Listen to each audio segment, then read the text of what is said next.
Welcome to another exciting episode of The Tracers. If this is your first time with us, let me catch you up on a few things. These are The Tracers. The Tracers are a group of kids. Now, not just any group of kids. The Tracers are friends who all live in the same neighborhood and go to the same school. They're known for solving the neighborhood's biggest mysteries. Well, it seems that currently a few of the Tracers are having a problem. Well, several problems, really. Problems that started a long time ago. They're problems that people just like you and me are faced with every day.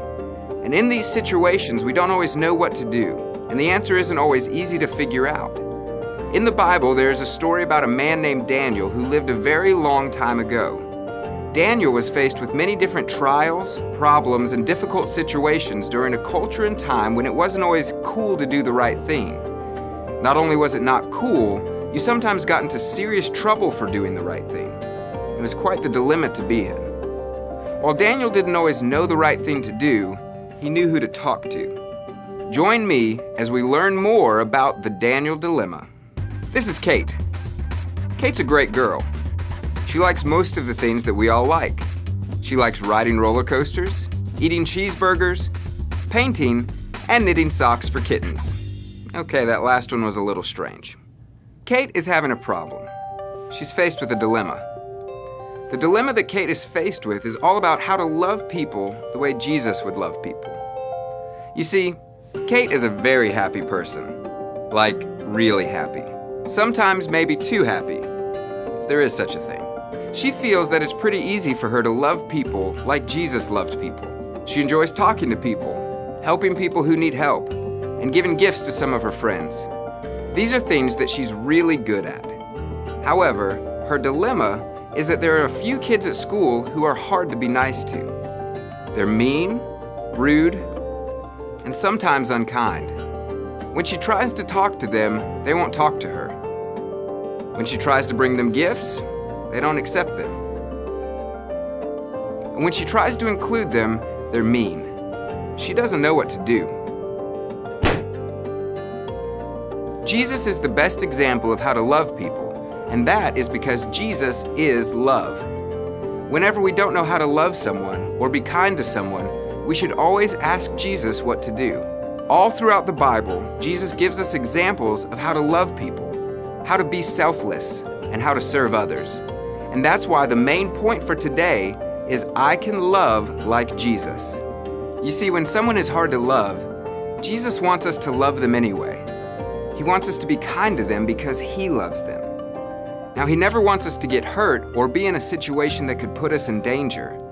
But as long as you aren't being pushed around, just keep praying for people and keep being kind to people.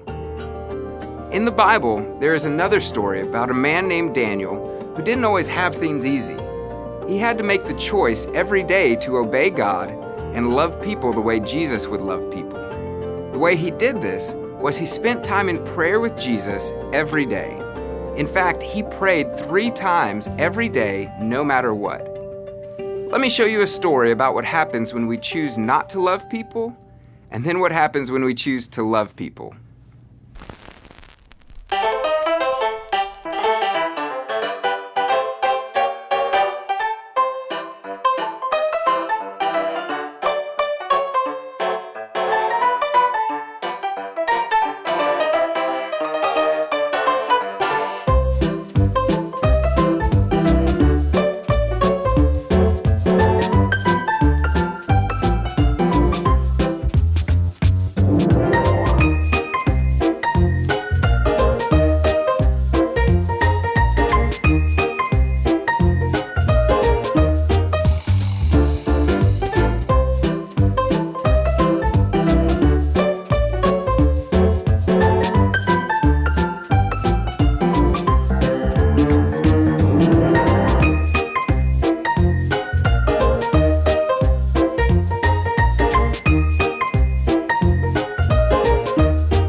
In the Bible, in the book of Daniel, there is a story of how Daniel stood firm in his faith and learned to love the people around him, even when it wasn't easy.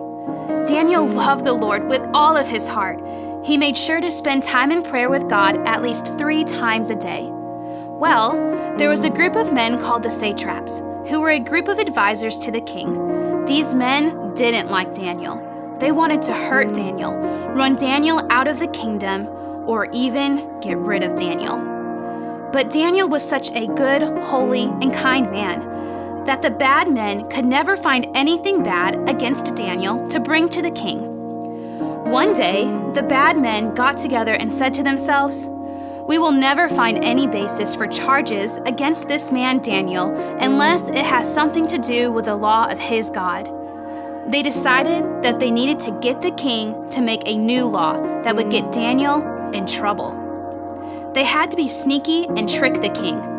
They went to the king and told him that it would be a good idea to write a law saying that no one in all of the land could worship or pray to any god, idol, or human other than the king, or they would be punished. This hurt Daniel because he knew a lot of these advisors, and it never feels good when someone doesn't like you or when someone wants bad things for you. But this didn't change what Daniel believed. God was still the most important person in his life. However, it still hurt. It was hard to understand why these guys would want to get rid of him so badly. So, when Daniel prayed, he prayed that the Lord would show him how to love these people who were trying to hurt him and get rid of him. Daniel shows us a great example of how to love like Jesus. He shows us that during a culture when people are mean and hurtful, you can still stand firm and love well.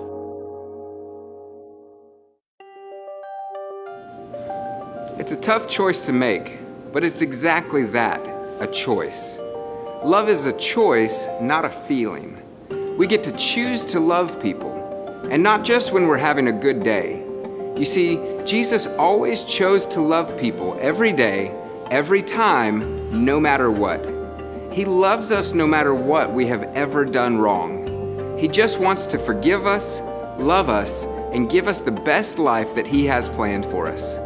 We should always choose to love like Jesus, even when people around us aren't. That should never change our decision. We should make up our mind every day, as soon as we wake up, that we're going to be like Jesus, make good choices, and love people like He loves people, no matter what anyone else does or thinks.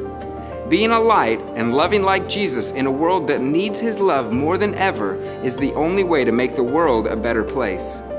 If loving people is important to God, it should be important to us. And that's why the main point today is I can love like Jesus. Join us next time as we journey deeper into the story and learn more about the Daniel dilemma.